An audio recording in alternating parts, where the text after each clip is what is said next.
तेच. हाच प्रश्न तुमच्याकडे पण येतो, की मिड कॅपमध्ये जसं सर म्हटलं की त्याची आता जी त्यांचे बुक्स आहेत, की बॅलन्स शीट जर बघितलं तर त्याच्यामध्ये तुमचं कर्ज कमी आहे, तर त्यांच्याकडे म्हणजे इन्व्हेस्टेबल अमाऊंट आहे.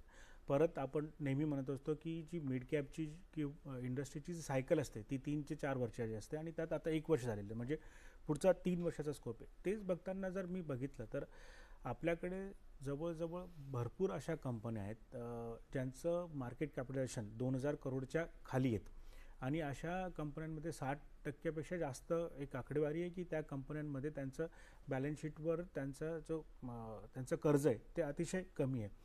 तर ही जी रॅली चालू झाली आणि Q4चे रिझल्ट्स पण आले, त्याच्यामध्ये एक थोडेसे डबल डिजिट चांगला ग्रोथ दिसला आणि आत्ता जो त्याला एक मोठा ब्रेक लागलेला आहे तो जी युद्ध परिस्थिती इराणची वगैरे आहे त्याच्यामध्ये, तर ती रॅली सस्टेनेबल जसं सर म्हटले की सायकल 3-4 वर्षाची, पण ती सायकल चालू झाली आणि एक मोठा हा ब्रेक आला. तर आत्ता ही रॅली सस्टेनेबल वाटते की याचे परिणाम कुठेतरी ही रॅली खंडित होऊ शकते? काय सांगाल? तुम्ही दोघांनी अगदी उत्तमरित्या एक्सप्लेन केलं. माझ्यासाठी फार काय एक्सप्लेन करायला नाही आहे, पण तरी पण मी थोडंसं व्हॅल्यू ॲडिशन करू इच्छितो.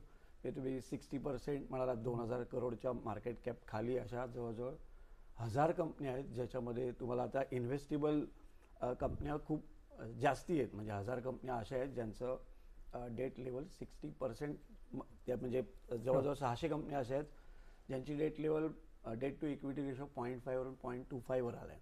म्हणजे अजूनही काही प्रॉब्लेम आले तर त्याला ते फेस करायला ॲट इज पॉसिबल आहे. त्यांची कॅपेक्सची अनाऊन्समेंट झाली ऑलरेडी, म्हणजे त्यांनी त्याला प्रोव्हाइड केलं आहे ऑलरेडी ह्याच डेट इक्विटी रेशोमध्ये, किंवा काही काही जणांनी ऑलमोस्ट 50% जणांनी कॅपेक्स करूनही टाकलं आहे. म्हणजे ती जी इझी मॉनिटरी पॉलिसी होती आपली, त्याच्यामध्ये त्यांना फंड्स चांगल्या प्रकारे गॅदर करता आले, इक्विटी रेझिंगही इझी होतं. हे सगळं चालू असताना त्यांना एक्झिट करणंही सोपं होतं, एंटर करणंही सोपं होतं. त्याच्यामुळे बऱ्याच इन्व्हेस्टमेंट त्यांनी ऑलरेडी केलेली आहे. मी आता त्यांना पुढे खर्च काहीच नाही आहे, त्यांना आता फक्त पैसे घ्यायचे आहेत. म्हणजे टर्नओव्हर लेड ग्रोथ होणार आहे, गव्हर्नमेंट फिस्कल पुश तर देतेच आहे, त्याच्यामुळे त्यांच्यासाठी सगळे फॅक्टर्स अगदी चांगल्या प्रकारे आहेत. आता भाग राहिला ह्या एशियन क्रिसिसचा, साऊथ ईस्ट एशियन क्रिसिसचा, त्याच्यामुळे थोडासा इन्फ्लेशनवर परिणाम होईल, डिप्लॉयबल सरप्लस थोडंसं कमी असेल. पण हा मुद्दा बोलताना मी तुम्हाला अजून एक गोष्ट सांगतो पॅरलली, की FIIची एक्झिट कशामुळे झाली आणि म्हणजे आपल्याकडे पैसा किती आहे. म्हणजे 4.4 लाख करोड चं IPO मार्केटमध्ये येणार होते तेव्हा आपल्याकडे 8.8 लाख करोडचा डिप्लॉयबल सरप्लस आपल्या रिटेलरकडे होता. म्हणजे ते व्हॅल्युएशन वाढल्यामुळे FIIना ते एक्झिट करणं जास्ती सोपं होतं रादर दॅन एंट्री. आता ह्याच्यामध्ये करायचं काय, तर सर म्हणाले त्याच्याप्रमाणे आपलं ॲलोकेशन थोडा जास्ती रिटर्न हवं आहे तर मिड कॅपकडे करायला पाहिजे. आणि मॅक्रो लेवल म्हणजे माझ्याकडे आत्ता सांगायला खूप जास्ती फॅक्टर आहेत, आपल्याकडे वेळ कमी आहे.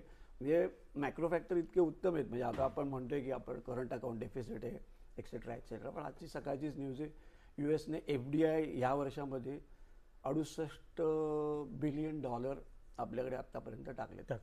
येणं जाणं चालू आहे फंड्सचं. पण आताच्या ज्या पॉलिसी आहेत, म्हणजे PLI हे काय, मॅन्युफॅक्चरिंग पुश आहे, आपण पुश देतो. म्हणजे आपण अगदी एक मिनिस्ट्रियल ग्रुपने 100 कमॉडिटीजची लिस्ट केली आहे. त्या पॅनलवरती इंडस्ट्रियलिस्टनं बसवलं आहे, मिनिस्टर नाही आहेत. ते आता डिसाईड करणार आहेत आपल्याला कुठे कॉन्सन्ट्रेट करायचं आहे. मी हे का सांगतोय, मी मिडकॅपमध्ये सुद्धा आपल्याला सिलेक्टिव्हली हे जिकडे कॉन्सन्ट्रेट करणार आहेत, fine chemicals, electronics, engineering goods, ह्या सेक्टरमध्ये आणि मॅन्युफॅक्चरिंग सेक्टरमध्ये विशेष करून जे फोकस असतील तिथे आपल्याला त्याच्यावर परत येतो तुमच्याकडे की याच्यामध्ये